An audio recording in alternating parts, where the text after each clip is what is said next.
हमें अच्छे डॉक्टरों की भी ज़रूरत है, हमें इंजीनियरों की भी ज़रूरत है, हमें अच्छे वकीलों की भी ज़रूरत है मेरे भाई। मगर ये बात याद रखिए, दुनिया के लाखों और करोड़ों इंजीनियर, डॉक्टर और वकील मिल करके कुरान के एक हाफिज के बराबर नहीं हो सकते।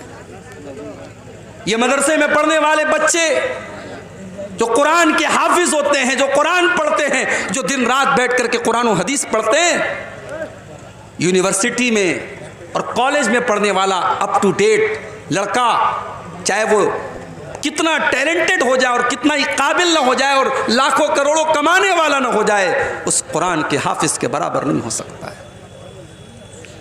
अब्दुल्ला बिन मसूद कुरान के कारी हैं, इतना अच्छा कुरान पढ़ते हैं कि अल्लाह के नबी कहा करते थे, जिसको कुरान बिल्कुल तरोताज़ा सुनना हो, वो अब्दुल्ला से कुरान सुन ले। जब ये कुरान पढ़ते थे ऐसा लगता था कुरान अभी नाजिल हो रहा है, कुरान अभी उतर रहा है, कुरान अभी उतरा है और अब्दुल्ला बिन मसूद उसकी तिलावत कर रहे हैं।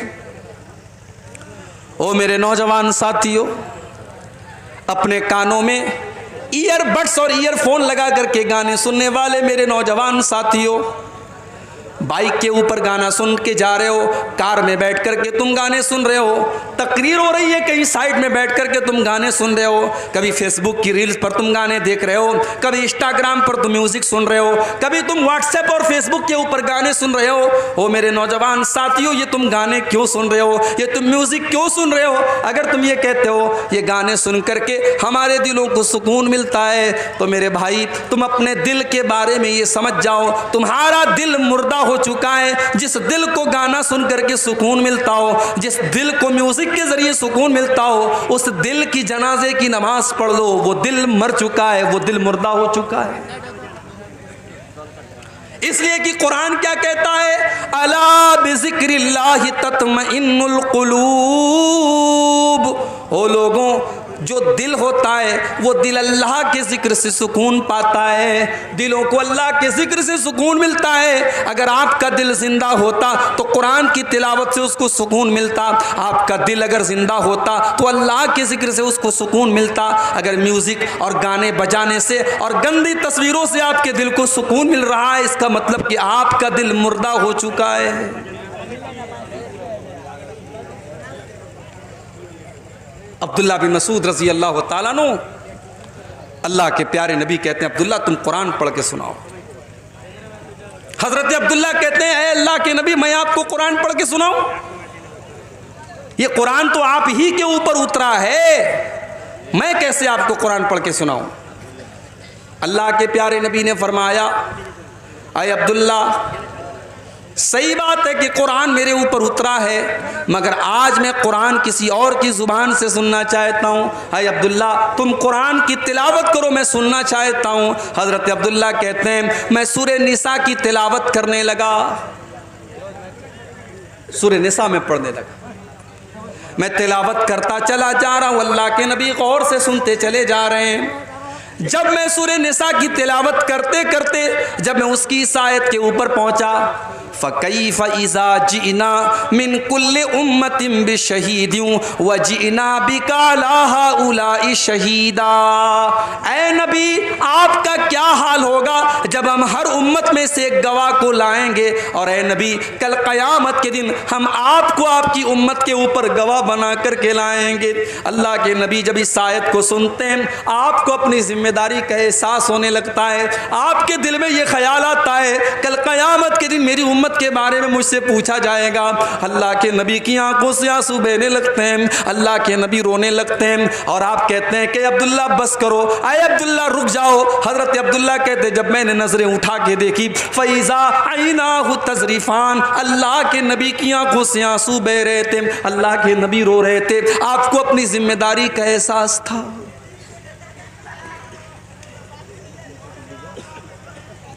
हमारे नबी को तो अपनी जिम्मेदारी का एहसास था, हमें और आपको कब अपनी जिम्मेदारी का एहसास होगा मेरे भाई? बड़ा दावा है हमें नबी से मोहब्बत का। शायद पूर्णिया के अंदर भी 12 रबीउल अव्वल को जुलूस निकला होगा, शायद अररिया के अंदर भी कोई जुलूस निकला होगा। एक साल में 12 रबीउल अव्वल के मौके पर मालदा में था, बड़ा पूरा कलिया चक और पूरा मालदा की सड़कें भरी हुई थी रसूल के आशिकों से, रसूल के चाहने वालों से। बड़े दावे हैं साहब हमें रसूल से मोहब्बत के। कोई घरों को सजा रहा है, कोई घरों में झंडे लगा रहा है, कोई बाइक पे झंडी लगा रहा है, कोई डीजे बजा रहा है, कोई नबी की नाते बजा रहा है, कोई हरे रंग का कपड़ा पहन के निकले हुए हैं। दावे तो बड़े लंबे चौड़े हैं नबी से मोहब्बत के, मगर नबी का अखलाक कहां है मेरे भाई? नबी की सीरत कहां है? नबी का किरदार कहां है? वो नबी जिसने अपने लिए कभी कुछ नहीं बनाया, दुनिया से गए कोई प्रॉपर्टी नहीं बनाई, कोई अपने बच्चों के लिए कोई माल नहीं छोड़ा, कभी ऐशो आराम की जिंदगी नहीं गुजारी। आखिरी दिन अल्लाह के नबी का सोमवार को आपका इंतकाल होता है और संडे को इतवार की रात में अल्लाह के नबी के घर में जो चिराग जलता है उस चिराग का तेल भी पड़ोसी से उधार लिया जाता है। ये जिंदगी गुजारी अल्लाह के प्यारे नबी ने। आपके घर में कोई फर्नीचर नहीं है, कोई मसेरी नहीं है, कोई आरामदेह गद्दा नहीं है। हज़रत उमर एक मरतबा अल्लाह के नबी के कमरे में आते हैं, देखते हैं एक मामूली सी चटाई बिछी हुई है, एक मामूली सा तकिया रखा हुआ है, थोड़ी सी जौ रखी हुई है, एक पानी का प्याला रखा हुआ है। ये अल्लाह के नबी का कमरा है, ये अल्लाह के नबी की कुल कायनात है। हज़रत उमर फारूक की आंखों में आंसू आ जाते हैं और कहते हैं अय अल्लाह के नबी, आप अल्लाह के नबी होकर और हम सब के सरदार होकर, हम सब के आका होकर आप ऐसी ज़िंदगी गुजारते हैं। अय अल्लाह के नबी, कैसर किसरा तो अपने अपने दरबार में ऐशो आराम से रहते हैं, आप ऐसी जिंदगी क्यों गुजारते हैं? अल्लाह के नबी फरमाते हैं अमा तरजा अन तकून लहुमुद दुनिया व यकून लना अल आखिरा। ऐ उमर, क्या तुम नहीं चाहते कि कैसर किसरा को तो दुनिया मिल जाए और तुम्हारे नबी को आखिरत की नेमतें मिल जाएं, तुम्हारे नबी को अल्लाह की नेमतें मिल जाएं? क्या तुम ये नहीं चाहते? उस नबी ने अपने लिए कुछ नहीं बनाया, अपने बच्चों के लिए कुछ भी नहीं बनाया। आखिरी दिन जब अल्लाह के नबी का इंतकाल होने वाला है, आपके घर में जो जौ आता है वो आपकी ज़रा एक यहूदी के घर में गिरवी रखी जाती है, तो उसके बदले में जौ आपके घर में आता है। उस नबी ने पत्थर भी खाए, उस नबी ने पेट पर पत्थर भी बांधे, उस नबी ने 2-2 महीने तक उस नबी के घर में चूल्हा न जलाए। मेरे प्यारे साथियों, ये सारी तकलीफें अल्लाह के नबी ने क्यों उठाई हैं? बस एक ही धुन थी आपको, एक ही चिंता थी, एक ही फिक्र थी, एक ही टेंशन थी कि अल्लाह के बंदे अल्लाह की तौहीद पर आ जाएं, अल्लाह के बंदे सही रास्ते पर आ जाएं, अल्लाह के बंदे जहन्नम से बच जाएं। और ये चिंता और ये टेंशन आपको इतनी ज़्यादा थी कि अल्लाह ने कुरान में कह दिया फलअल्लका बाक़िउन नफ्सका अला आतारिहिम इल्लम युमिनू बिहाज़ल हदीस असफ़ा। ऐ नबी, आपको लोगों के ईमान की इतनी फिक्र है कि कहीं आप उनके पीछे अपनी जान न जोखिम में डाल दें, कहीं आप अपनी जान न दे दें, आपको इतनी फिक्र है। आपको बस एक ही फिक्र सताती थी कि लोग ईमान ले आएं, लोग तौहीद पर आ जाएं, लोग जहन्नम की आग से बच जाएं। आपने ताइफ के अंदर पत्थर भी खाए, आप नमाज पढ़ रहे हैं और उक़बा इब्न अबी मुईत आता है और आपके गले में चादर डाल करके आपका गला दबाने की कोशिश करता है। हज़रत अबू बकर सिद्दीक़ आते हैं और आकर के अल्लाह के नबी को बचाते हैं और कहते हैं अतक़्तुलून रजुलन अन यक़ूल रब्बी अल्लाह, तुम एक इंसान को सिर्फ इसलिए कत्ल करना चाहते हो कि वो अल्लाह को अपना रब कहता है, वो एक अल्लाह को अपना रब कहता है, तुम इसलिए उसको कत्ल कर देना चाहते हो। नमाज की हालत में आपके ऊपर ऊँटनी की बच्चा दानी ला के रख दी गई, आपके ऊपर ओहद के मैदान में ऐसा हमला किया गया कि आपका चेहरा लहूलुहान हो गया, आपके सर से खून टपाटप गिर रहा था और आपके दांत तोड़ दिए गए, आपको जहर दिया गया, आपके ऊपर पत्थर गिरा करके आपको जान से मारने की कोशिश की गई, आपको आपके वतन से निकाला गया, आपकी जिंदगी में आपकी बेटी को ऐसा हमला किया गया आपकी बेटी के ऊपर कि आपकी बेटी का इंतकाल हो गया। मेरे प्यारे साथियों, ये सारे दुख अल्लाह के नबी ने क्यों उठाए? अल्लाह के लिए उठाए, अल्लाह के दीन के लिए उठाए, अल्लाह की रज़ा के लिए उठाए। हम भी तो उसी नबी का कलमा पढ़ने वाले हैं। हमें अपनी जिम्मेदारी का एहसास कब होगा? हम इस्लाम के लिए और अपने दीन के लिए क्या कर रहे हैं? जलसा कर रहे हैं? बहुत बड़ा तीर मार लिया भाई साहब आपने। बड़ी दूर से चल के आप आए हैं, आज चिमनी बाजार में जलसा है, मगर जरा अपने दिलों को टटोलना कि किस मकसद के लिए आए हो।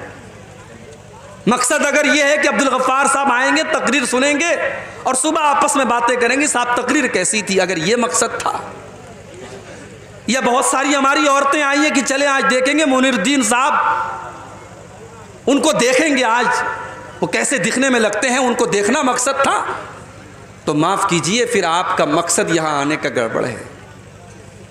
इन्नमल आमालु बिन्नियात, बुखारी की पहली हदीस है, अमल का सवाब तो नीयत के हिसाब से मिलेगा। अगर नीयत ये है कि जलसे में जाएंगे, 10 बातें सुनेंगे, चलो 10 पर नहीं, 10 में से 2 बात पर अमल कर लेंगे, अपनी इस्लाह कर लेंगे, अपनी कमियों को दूर करेंगे, अगर ये मकसद लेकर के आए थे और मदरसा कमरुल उलूम का ताउन करेंगे, अगर ये मकसद लेकर के आए थे तब तो ठीक है। और अगर तफरीह करना था, इंटरटेनमेंट करना था, तो इंटरटेनमेंट करने के लिए तकरीर में आना ज़रूरी नहीं है। कोई फिल्म देख लो, कोई नाच गाना देख लो, कोई और बेहुदा काम कर लो, उसमें इंटरटेनमेंट हो जाएगा। दीन को इंटरटेनमेंट मत बनाओ मेरे भाई। ये कुरान और हदीस की मजलिस है, ये दीन की मजलिस है, ये प्रोग्राम दीन का प्रोग्राम है।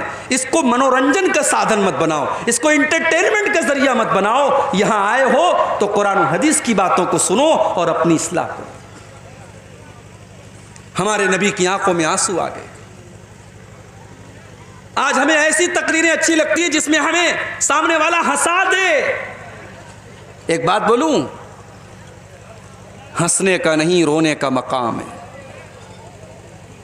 ये जो हम लोग हंसते हैं ना, हंसना मना नहीं है शरीयत में, मगर जो लोग हमेशा हंसते रहते हैं, मोबाइल पर देखो तो जोक लगा के सुनते हैं, कॉमेडी वाले प्रोग्राम सुनते हैं, कहते साहब मैं हंसता रहता हूं। एक हदीस आपको सुनाने जा रहा हूं, बड़े गौर से सुनिएगा, ज्यादा हंसने से भी दिल मुर्दा हो जाता है।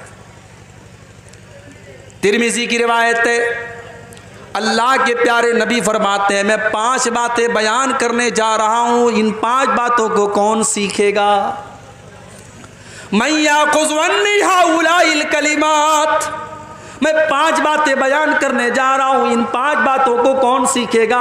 हजरत अबू हुरैरा, अल्लाह के नबी के वो साहबी जिन्होंने अपनी ज़िंदगी को वक्फ कर दिया था दीन सीखने के लिए, कुरान और हदीस सीखने के लिए। अबू हुरैरा कहते हैं, अय अल्लाह के नबी, मैं आपकी बातों को याद करूँगा, अय अल्लाह के नबी, मैं आपकी बातों को याद करूंगा और दूसरों तक पहुंचाऊंगा। आपने फरमाया, नोट कर लो, मैं 5 बातें बता रहा हूं।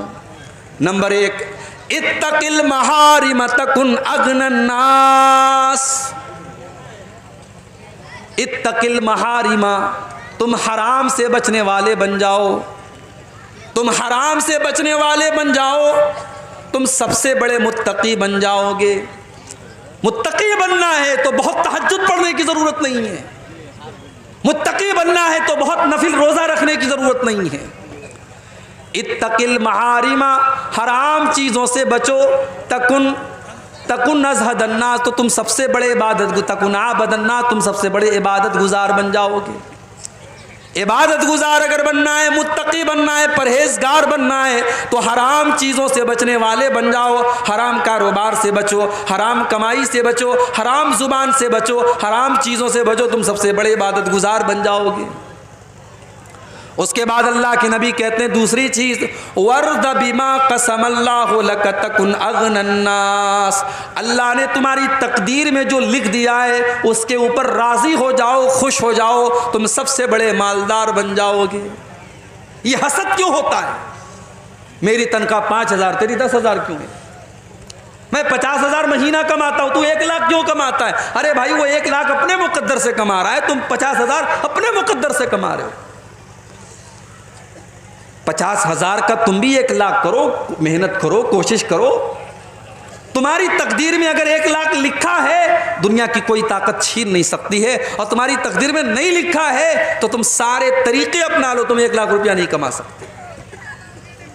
तो तकदीर में अल्लाह ने जो लिख दिया है उस पर राजी रहो, खुश रहो, मेहनत करो, बेहतर से बेहतर की कोशिश करो, मगर अल्लाह ने जो तकदीर में लिख दिया है उसके ऊपर खुश हो जाओ। अल्लाह के प्यारे नबी कहते हैं सबसे बड़े मालदार बन जाओगे। मालदार वो नहीं है जिसका मकान सबसे अच्छा हो, मालदार वो नहीं है जिसकी बिल्डिंग सबसे अच्छी हो, जिसका कपड़ा सबसे अच्छा हो। मालदार वो है जो चैन की नींद सोता हो, जिसके बच्चे बीमार न रहते हों, जिसके घर में किचकिच न लगी रहती हो, जिसके घर में टेंशन न रहती हो। अल्लाह के नबी ने कहा तकदीर पर राजी हो जाओ, सबसे बड़े मालदार बन जाओ।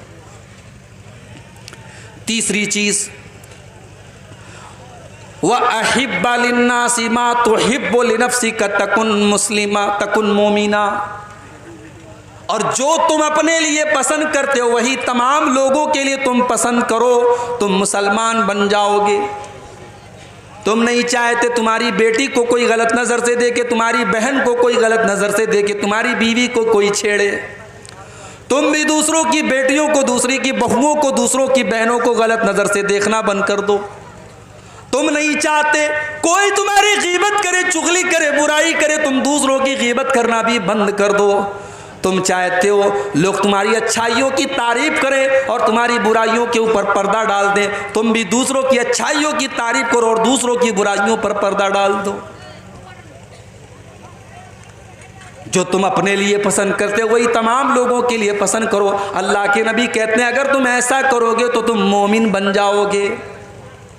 चौथी चीज, वह अहसिन इला जारी का तकुन मुस्लिमा, और अपने पड़ोसी के साथ तुम अच्छा सलूक करो। तुम्हारा पड़ोसी मुसलमान है तब भी, गैर मुस्लिम है तब भी, तुम्हारी बिरादरी का है तब भी, तुम्हारी बिरादरी का नहीं है तब भी, तुम्हारे मसलक का है तब भी, तुम्हारे मसलक का नहीं है तब भी, पड़ोसी को तकलीफ पहुंचाने का तुम्हें कोई अधिकार नहीं है। अपने पड़ोसी के साथ तुम भलाई करो। अल्लाह के नबी फरमाते तुम मुसलमान बन जाओगे। और पांचवी चीज, वला तुक्सिर ज़िहका, और अल्लाह के नबी फरमाते हैं कि तुम ज़्यादा हंसा मत करो, इसलिए कि ज़्यादा हंसने से फ़इन्ना कसरत ज़िहक तुमीतुल क़ल्बा, ज़्यादा हंसने से दिल मुर्दा हो जाता है। तो हंसना ज़्यादा नहीं होना चाहिए, कभी कभी रोना चाहिए मेरे भाई। कुरान करीम में अल्लाह ताला ने रोने वालों का वाक़या भी बयान किया है। कुरान का 7वां पारा खोलो, वइज़ा समिऊ मा उनज़िला इलर रसूली तरा आयुनहुम तफ़ीदु मिनद्दमी मिम्मा अरफू मिनल हक़्क़ी। ऐ नबी, ईसाइयों के सामने भी जब कुरान पढ़ा जाता है तो ईसाइयों में जो नेक लोग होते हैं, जो अच्छे लोग होते हैं, वइज़ा समिऊ मा उनज़िला इलर रसूल, जब कुरान की तिलावत को वो सुनते हैं, तरायुनहुम तफ़ीज़ु मिनद्दमी, तो ऐ नबी आप क्या देखते हैं, उनकी आंखों से आंसू बहने लगता है, वो रोने लगते हैं। हबशा का दरबार था, नजाशी का दरबार था, और मुसलमानों ने हबशा में जा करके पनाह ली थी। मक्का के काफिरों ने 2 लोगों को भेजा, उन दोनों लोगों ने आकर के नजाशी को भड़काना शुरू कर दिया। कहा है नजाशी, ऐ हबशा के बादशाह, ये लोग जो आपके मुल्क में आए हैं ये हज़रत ईसा अलैहिस्सलाम को बुरा भला कहते हैं, ये हज़रत मरियम को बुरा भला कहते हैं, ये हमारे मुल्क से बगावत करके आए हैं, आप इनको हमारे हवाले कर दीजिए। नजाशी ने मुसलमानों को बुलवाया। मुसलमानों ने हज़रत जाफ़र रज़ी अल्लाह ताला अन्हु को अपना नुमाइंदा बनाया। नजाशी ने कहा कि ऐ मुसलमानों, हमें पता लगा है कि तुम ईसा अलैहिस्सलाम को बुरा भला कहते हो, तुम हज़रत मरियम को बुरा भला कहते हो, तुम्हारा क्या ख्याल है। हज़रत जाफ़र ने कहा कि ऐ नजाशी, ऐ हबशा के बादशाह, मैं कोई और बात तो नहीं बयान करूंगा, मैं कुरान की आयत आपके सामने पढ़ देता हूँ। उसके बाद सूरह मरियम की तिलावत करना शुरू कर दिया। कभी मौका मिले तो सूरह मरियम की किसी अच्छे कारी की आवाज़ में सूरह मरियम की तिलावत सुनो मेरे भाई, अगर अंदर से रूह न सरसार हो जाए तो कहना। कुरान का अंदाज, कोई अच्छा कारी जब कुरान पढ़े। हज़रत जाफ़र तो अल्लाह के नबी के सहाबी, जब उन्होंने अपने अंदाज में कुरान को पढ़ना शुरू किया, वज़कुर फिल किताबी मरियम, जब उन्होंने हज़रत मरियम का वाक़या बयान करना शुरू किया, ईसा अलैहिस्सलाम के पैदाइश का वाक़या बयान किया, पैदा होने के बाद जब हज़रत मरियम ईसा अलैहिस्सलाम को अपनी गोद में लेकर के गई और कौम के लोगों ने ताना मारना शुरू किया और हज़रत मरियम ने अपनी माँ की गोद में अपने अल्लाह के नबी होने का ऐलान किया, अल्लाह के बंदे होने का ऐलान किया। जब ये सूरह मरियम की आयतें जब हज़रत जाफ़र ने पढ़ना शुरू की, पूरा दरबार रोने लगा, नजाशी भी रोने लगे और पूरा का पूरा दरबार सिसकियों से गूंजने लगा, पूरा दरबार रोने लगा और नजाशी भी ईमान ले आया और उसके दरबार के कई लोग ईमान ले आए। अल्लाह ने फरमाया वइज़ा समिऊ मा उनज़िला इलर रसूल तरा अयुनहुम तफीज़ु मिनद दमी, ऐ नबी जब कुरान उनके सामने पढ़ा जाता है तो कुरान को सुन करके रोने लगते हैं। मेरे प्यारे साथियों, कुरान तो वही आज हमारे पास भी है, कुरान वही है, आज उसी कुरान को हमारे यहाँ तरावी में पढ़ा जाता है, मगर हाफिज साहब ने अगर 1.5 पारे की जगह 2 पारा पढ़ा दिया, अगर 1 पारे की जगह 2 पारा पढ़ा दिया तो हमारा पारा चढ़ जाता है। हाफिज साहब आपने ज़्यादा क्यों पढ़ा दिया? उस कुरान को सुनकर के आज हमारे दिल की कोई दुनिया नहीं बदलती, न हमारी आंखों से आंसू आते हैं। मेरे प्यारे साथियों, क्या बात है, कुरान तो वही है, कुरान तो वही है जिसके बारे में अल्लाह ने फरमाया लौ अनज़लना हाज़ल कुरआन अला जबलिन लरअयतहु खाशिअम मुतसद्दिअम मिन खशियतिल्लाह। ऐ नबी, इस कुरान को अगर हम किसी पहाड़ के ऊपर भी उतार दें तो पहाड़ भी अल्लाह के खौफ से चूर चूर हो जाएगा। हमारे दिल की क्या औकात है? हमारा दिल तो मुलायम सा है, नरम सा है, गोश्त का बना हुआ है। अल्लाह ने कहा कुरान पहाड़ पर भी उतरता तो पहाड़ चकनाचूर हो जाता, और आज कुरान से हमारे दिल के ऊपर कोई असर नहीं हो रहा है। इसका मतलब कि हमारा दिल पहाड़ से भी ज्यादा सख्त हो चुका है। कुरान का पहला पारा उठाओ, अल्लाह ने यहूदियों के बारे में फरमाया सुम्मा कसत कुलूबुकुम मिन बादि ज़ालिका फहिय कल हिजारति औ अशद्दु कसवा।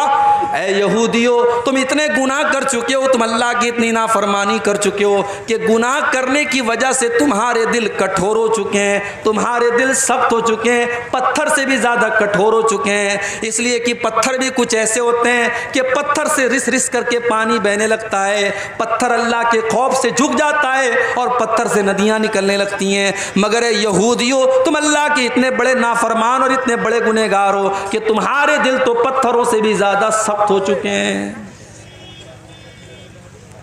आज जानते हो, हम कब्रिस्तान जाते हैं, कब्रिस्तान जाकर के भी हमारे दिल नर्म नहीं होते, हमारी आंखों से कभी आंसू नहीं आते। जनाजे में हम जाते हैं, जनाजे को कब्र में उतारा जा रहा है और हम बैठ करके दुनिया की बातें कर रहे हैं, हम इंडिया पाकिस्तान के मैच की बात कर रहे हैं, हम विराट कोहली के शॉट की तारीफ कर रहे हैं, हम दुनिया की बातें कर रहे हैं, हम कब्रिस्तान में खड़े होकर के दुनिया की बातें कर रहे हैं। मेरे प्यारे साथियों, ये कितनी सख्त दिली की बात है।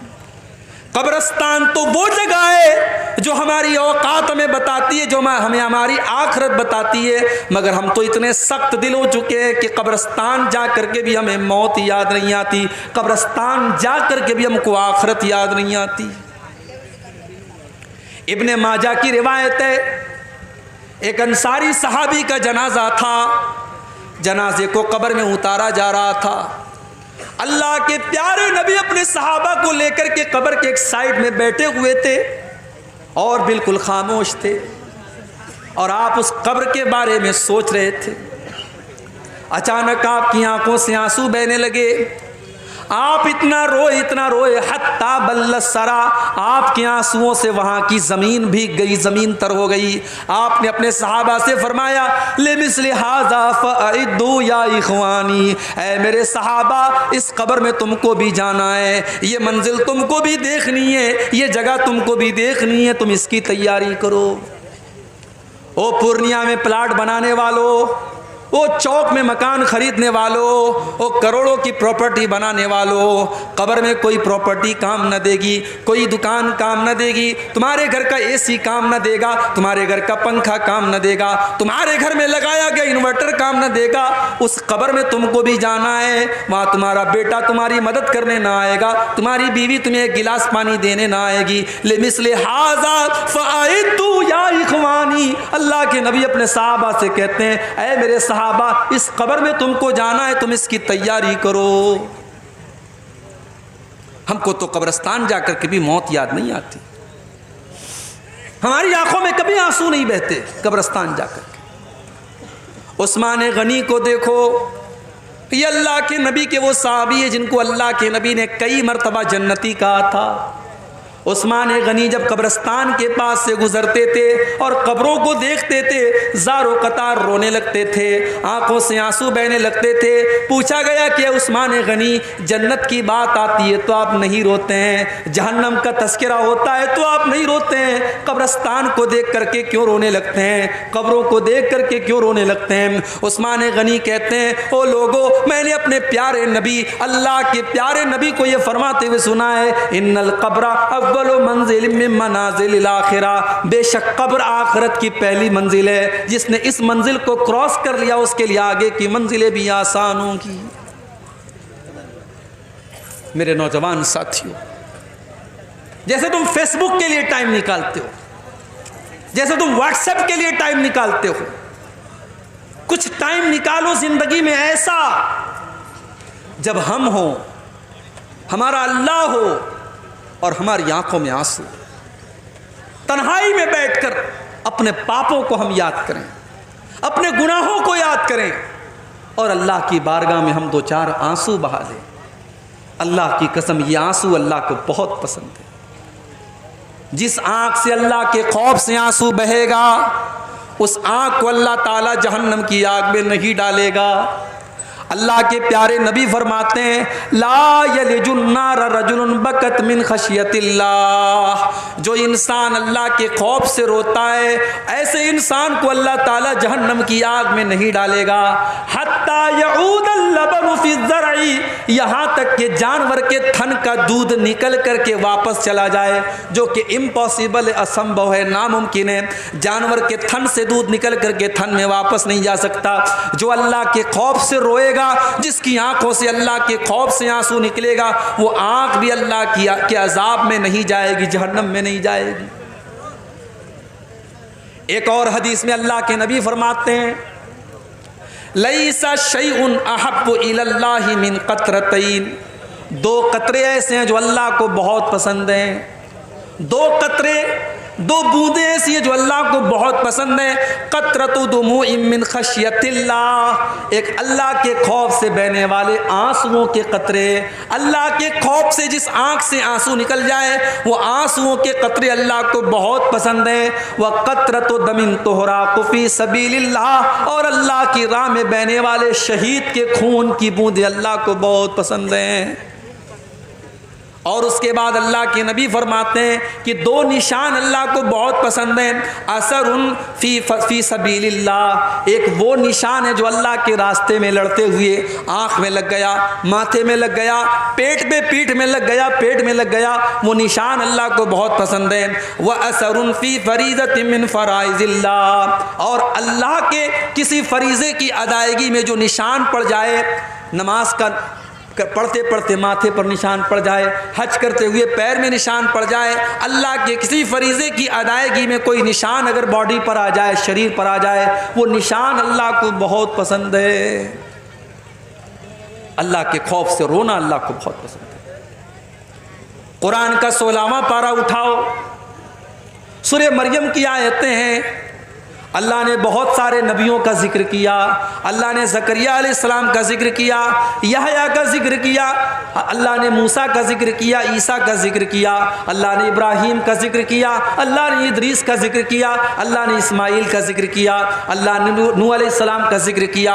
अल्लाह ने बहुत सारे नबियों का जिक्र करने के बाद फरमाया, इज़ा तुतला अलैहिम आयातुर रहमानी खर्रू सुज्जदन व बुकिया। ओ लोगों, ये हमारे पैगंबर थे, ये हमारे नबी थे, ये हमारे रसूल थे। जब इनके सामने अल्लाह की आयतें पढ़ी जाती थी ये सजदे में गिर जाते थे और रोने लगते थे। ओ लोगों, आज हमारी आंखों से आंसू क्यों नहीं आते हैं? हमारी आंखों से आंसू नहीं आते। क्यों नहीं आते? क्योंकि दिल सख्त हो चुके हैं। मक्का के काफिरों के सामने भी जब कुरान पढ़ा जाता था तो वो हंसते रहते थे, वो मजाक उड़ाते थे।